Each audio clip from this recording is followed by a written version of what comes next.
Innal hamdalillah nahmaduhu wa nasta'inu wa nastaghfiruh wa na'udzu billahi min shururi anfusina wa min sayyiati a'malina. May yahdihillahu fala mudhillalah wa may yudhlilhu fala hadiyalah. Asyhadu an la ilaha illallah wahdahu la syarikalah wa asyhadu anna Muhammadan abduhu wa rasuluhu la nabiyya ba'da. Allahumma shalli wa sallim wa barik wa an'im ala rasulina wa habibina wa imamina wa maulana Muhammadin sallallahu alaihi wasallam wa ala alihi wa sahbihi tahim bi ihsanin ila yaumil qiyamah. Amma ba'd. Fa ya ayyuhal hadirun usikum bi taqwallah faqad fazal muttaqun. Ya ayyuhalladzina amanu taqullaha wa qulu qawlan sadida yuslih lakum a'malakum wa yaghfir lakum dzunubakum wa may yuti'illaha wa rasulahu faqad faza fawzan 'azima. Sidang Jumat yang dirahmati Allah, marilah pertama dan yang utama agar ibadah kita tidak dipandang ria di mata Allah, kita senantiasa mengucapkan puji beserta syukur kita kehadirat Allah Subhanahu wa taala yang masih bisa kita tercurah-curahkan rahmatnya sehingga kita masih diberikan kemauan serta kemampuan melangkahkan kaki kita menuju tempat terbaik yang ada di muka bumi, yaitu berhimpun dalam rumahnya Allah. Semoga dari tiap langkah yang kita lakukan untuk menghadiri sholat Jumat ini, tiap langkahnya ada penggugur dosa-dosa kita di sisi Allah, serta dari tiap langkahnya ada peninggi derajat kita di sisi Allah, serta semoga langkah ini adalah langkah yang ditetapkan dalam rangka langkah mempermudah menuju surganya Allah. Tentu syukur ini penting bagi kita selaku seorang hamba tatkala mensyukuri diberikan kesempatan untuk bisa beribadah, karena apabila kita bersyukur atas ibadah yang telah kita lakukan, maka semoga Allah berikan pertambahan untuk bisa melakukan ibadah selanjutnya lebih mudah serta merasakan satu bentuk kenikmatan dalam rangka beribadah, sebagaimana firman Allah, la in sakartum la azidanakum. Apabila kalian bersyukur, niscaya Allah akan berikan pertambahan. Semoga rasa syukur diberikan kesempatan masih bisa beribadah ini, Allah tambahkan ibadah selanjutnya dengan lebih baik. Salat bering salam semoga dan selalu tercurah kepada Nabi Muhammad sallallahu alaihi wasallam selaku uswatun hasanah kita, karena beliau adalah kado terindah bagi manusia. Karena dengan hadirnya beliau, manusia dipandu untuk keluar dari tindak tanduk jahiliyah kepada tindak tanduk yang penuh dengan huda atau hidayah, mengeluarkan manusia dari sifat yang lagiyah atau tindakan yang sia-sia menjadi tindakan yang ternilai ibadah di sisi Allah. Dan jangan lupa, Nabi adalah parameter atau tolak ukur untuk mengukur baik tidak, benar tidak, aktivitas yang kita lakukan dipandang ibadah atau tidak. Tentu parameternya adalah Nabi kita. Semoga kita diberikan kemudahan dalam rangka beruswah kepada beliau. Salat bering salam juga semoga dan selalu tercurah kepada keluarga beserta sahabat dan orang-orang yang beriman yang sekarang dan sampai akhir zaman yang masih menjalankan sunnah-sunnah beliau, dan mudah-mudahan kita adalah orang-orang yang termasuk di dalamnya. Tak lupa khutib, karena salah satu rukun daripada khutbah adalah berwasiat terkait tentang takwa. Marilah sama-sama kita meningkatkan keimanan serta ketakwaan kita pada Allah, karena iman dan takwa adalah bekal atau modal untuk membuka keberkahan dari langit dan dari bumi, sebagaimana firman Allah, walau anna halal qura amanu wa taqau la fatahna lim barakatim minas sami wal ard. Seandainya penduduk negeri-negeri beriman dan bertakwa, niscaya kami buka keberkahan dari langit dan dari bumi. Semoga bertambahnya iman kita, bertambahnya ketakwaan kita, bumi yang kita bijak mengeluarkan keberkahannya, langit yang menghadapi kita mengeluarkan keberkahannya. Berkah dalam artian adalah ziyadatul khair, pertamanya kebaikan, atau menurut Imam Ibnu Rajab satu kondisi atau keadaan yang menyebabkan kita semakin mendekatkan diri pada Allah.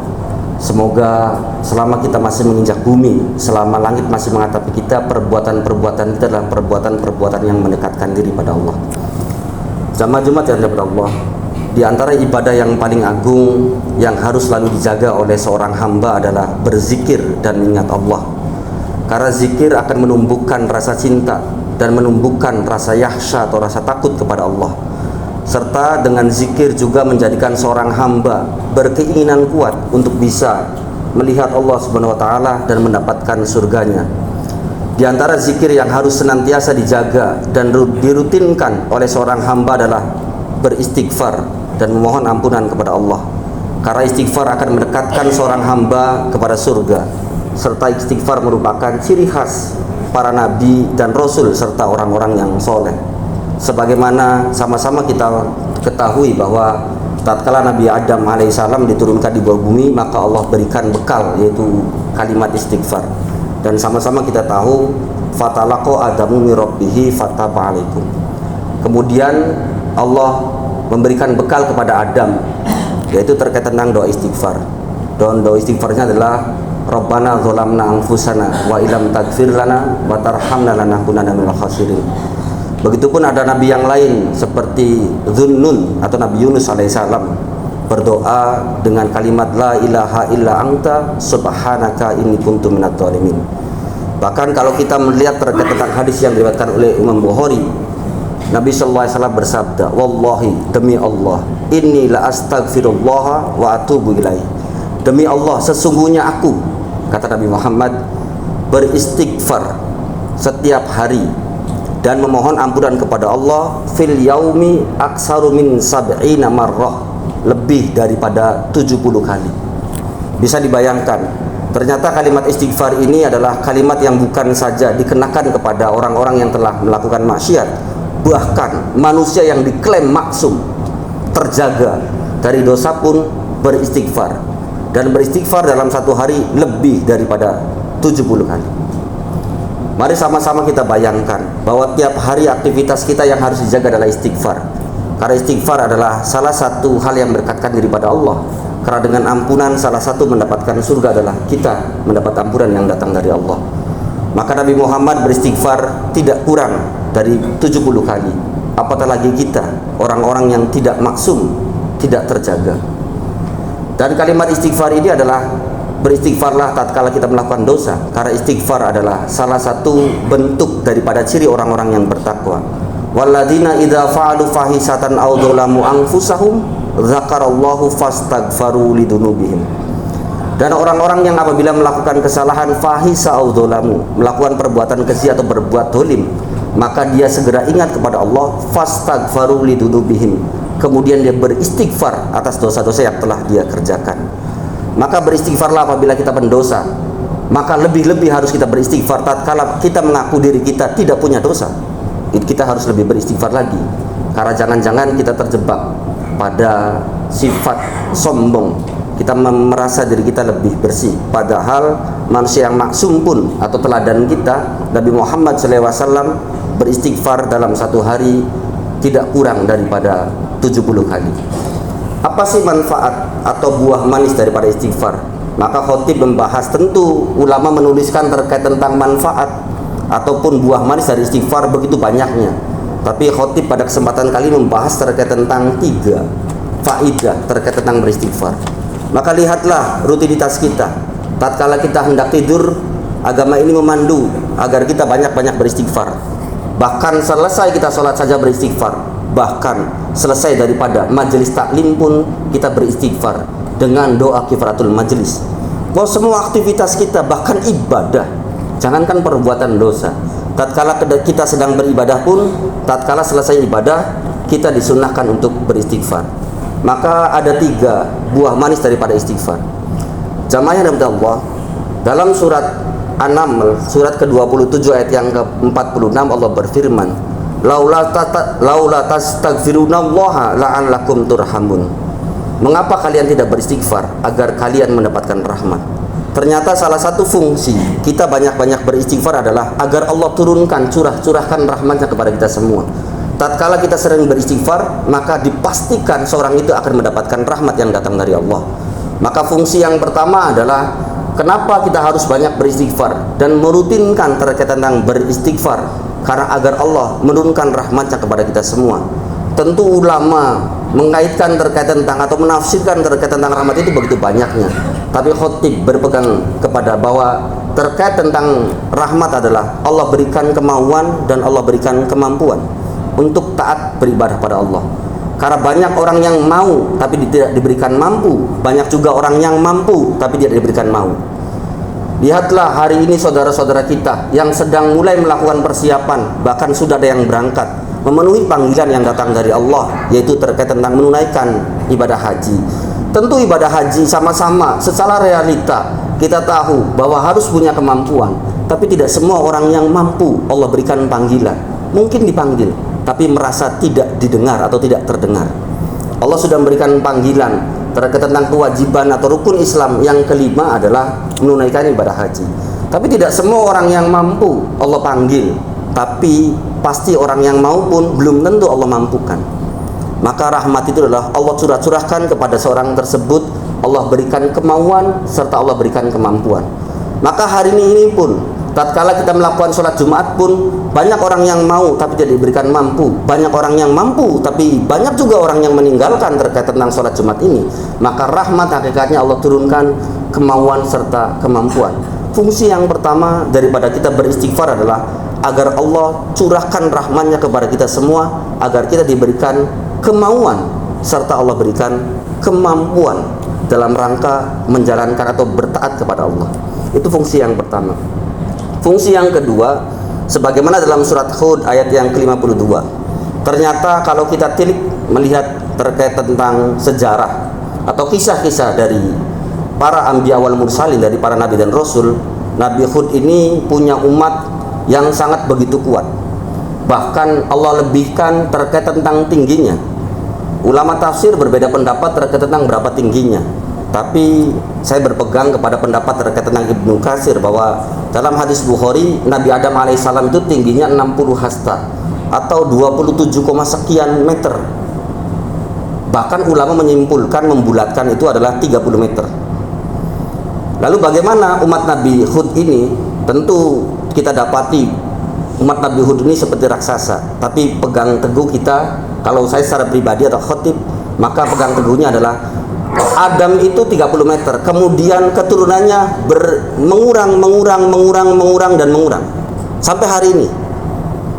Maka umat Bani Hud ini tidak lebih tinggi daripada Nabi Adam alaihissalam, karena penciptaan yang sempurna tentu adalah Nabi Adam alaihissalam, berarti kurang daripada 30 meter. Tapi diberikan kelebihan dengan dua hal. Satu, punya jasad yang sangat kuat dan tinggi. Bahkan mufasir ulama tafsir itu apabila mengkisahkan terkait tentang umat Bani Hud, apabila umat Bani Hud ini ingin menghancurkan satu wilayah, itu cukup ngutus satu orang saja, maka semua hancur karena saking besarnya. Yang kedua, diberikan kelebihan yaitu membangun bangunan yang tinggi. Bahkan kerjaan daripada kaum Hud atau umat Bani Hud ini adalah membangun bangunan yang tinggi kemudian tidak ditempati. Jadi suka membangun, setelah dibangun di tanah yang kosong atau di tanah yang tinggi, begitu megahnya tapi tidak ditempati, karena bikin bangunan itu hanya sekedar jadi permainan saja. Mungkin saat itu kalau ulama kontemporer menerjemahkan atau menafsirkan umat Bani Hud ini adalah kaum arsitek, karena mereka mampu bangun bangunan yang tinggi, setelah dibangun kemudian tidak ditempati. Tapi karena mereka diberikan kelebihan, mereka begitu sombongnya sehingga durhaka kepada Allah, sehingga tidak menyembah Allah. Maka Nabi Hud alaihissalam berkata kepada mereka, wa ya qaumi, wahai kaumku, istighfaru rabbakum, maka beristighfarlah kalian kepada Rabb kalian, summa tubu ilaih, dan kemudian bertobatlah kalian. Maka kaum Hud ini tatkala diutus Nabi Hud alaihissalam suruh bertauhid, kemudian suruh beristighfar atas terkait tentang kesombongan, suruh punya komitmen untuk bertobat, melakukan satu bentuk perbaikan. Maka yursilis samai, maka Allah akan turunkan alaikum midrara, hujan yang sangat lebat. Wa yuzidkum quwwatan ila quwwatikum, maka Allah akan berikan kekuatan atas kekuatan yang telah ada. Ternyata ulama mengkaji terkait tentang fungsi daripada istighfar adalah untuk menguatkan terkait tentang jasad kita. Jadi istighfar itu untuk menguatkan jasad kita. Yang penting ada dua hal yang kita harus lakukan. Yang pertama beristighfar, yang kedua berkomitmen menjalankan syariat Allah. Maka Allah akan berikan yursilis sama alaikum midrara, maka Allah akan turunkan hujan yang sangat lebat. Wa yuzidkum, dan Allah tambahkan kepada kamu kekuatan ila quwatikum, atas kekuatan yang telah ada. Jadi mungkin kita banyak terkait tentang sakit apa segala macam. Tentu secara syariat, secara medis kita tempuhlah jalur ke dokter. Tapi banyak-banyaklah beristighfar, karena istighfar itu adalah memberikan terkait tentang kekuatan atas jasad-jasad kita.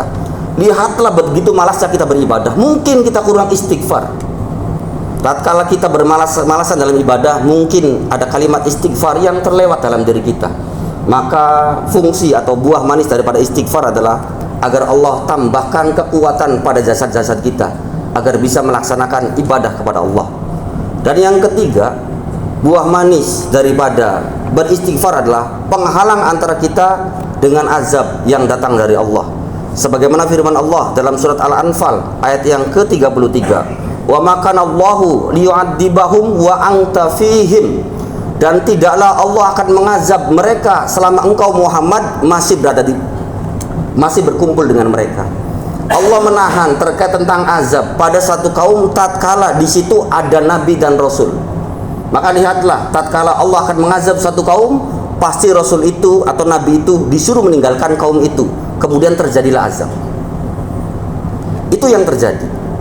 Pertama, keberadaan nabi dan rasul. Tapi sama-sama kita paham bahwa tidak ada nabi dan rasul hari ini. Tidak ada sesuatu yang menghambat terkait tentang saat Allah mengazab satu kaum itu. Tapi Allah melanjutkan terkait tentang firman-Nya, "Wa ma kana Allahu mu'adzibahum," dan tidaklah Allah akan mengazab mereka wa hum yustaghfirun, selama mereka masih beristighfar.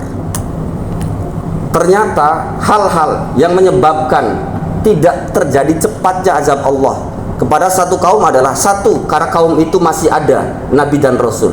Tatkala sudah tidak ada nabi dan rasul, maka yang kedua, kaum itu masih beristighfar. Maka beristighfarlah agar kita diberikan ampunan serta diberikan penundaan atas azab yang datang dari Allah, bahkan sampai menghilangkan terkait tentang azab Allah. Semoga kita orang yang merutinkan terkait tentang istighfar sebagaimana uswah kita, yaitu Nabi Muhammad SAW, tidak kurang daripada 70 kali beliau beristighfar. Beristighfar dalam melakukan maksiat ataupun beristighfar tatkala telah melakukan ibadah. Barakallahu li wa lakum fil Qur'anil azim wa nafa'ani bima fihi minal ayati wa dzikril hakim. Taqabbal minna wa minkum tilawatahu innahu was-sami'ul alim. Fastaghfiruhu innahu huwal ghafurur rahim.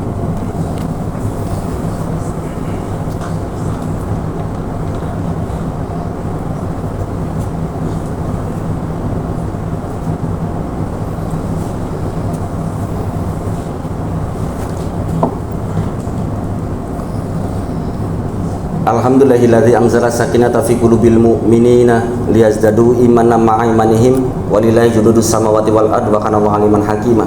Asyhadu an la ilaha illallah wahdahu la syarika lahu wa asyhadu anna Muhammadan abduhu wa rasuluhu la nabiyya ba'da. Allahumma shalli ala Muhammadin wa ala alihi wa sahbihi wa tabi'ahum bi ihsanin ila yaumil qiyamah wa ba'd. Fa ya ayyuhal hadirun usikum bi taqwallah faqad fazal muttaqun. Ya ayyuhalladzina amuttaqullaha haqqa tuqatih wa la tamutunna illa wa antum muslimun. Innallaha wa malaikatahu yusholluna 'alan nabi ya ayyuhalladzina amanu shollu 'alaihi wa sallimu taslima. Allahumma sholli ala Muhammad wa ali Muhammad kama shallaita ala Ibrahim wa ala Ibrahim innaka Hamidum Majid. Allahumma ighfir lil muslimina wal muslimat wal mu'minina wal mu'minat al ahya'i minhum wal amwat innaka qaribun mujibud da'wat ya qadiyal hajat. Rabbana zalamna anfusana wa illam taghfir lana wa tarhamna lanakunanna minal khasirin. Rabbana la tuzigh qulubana ba'da idh hadaitana wa hab lana min ladunka rahmah innaka antal wahhab. Allahumma sallimna wa sallim dinana wa sallim ajsadana wa sallim amwalana min balai dunya wa adabal akhirah. Allahumma taflan abwabal quwwah abwabal khair abwabal rizqa abwabal ni'mah abwabas salamah abwabas soha abwabal jannah. Allahumma ij'alna laka dzakirin laka syakirin laka awwabin laka mukhbitin. Allahumma arinal haqqa haqqa warzuqna ittiba'a wa arinal batila batila warzuqna ijtinaba. Rabbana hab lana min azwajina wa dzurriyyatina qurrata a'yun waj'alna lil muttaqina imaman. Rabbana atina fid dunya hasanah wa fil akhirati hasanah wa qina adzabannar walhamdulillahi rabbil alamin. Ibadallah, innallaha ya'muru bil 'adli wal ihsan wa ita'i dzil qurba wa yanha 'anil fahsya'i wal munkar wal baghi ya'idzukum la'allakum tadhakkarun wa la dzikrullahi akbar. Aqimus shalah.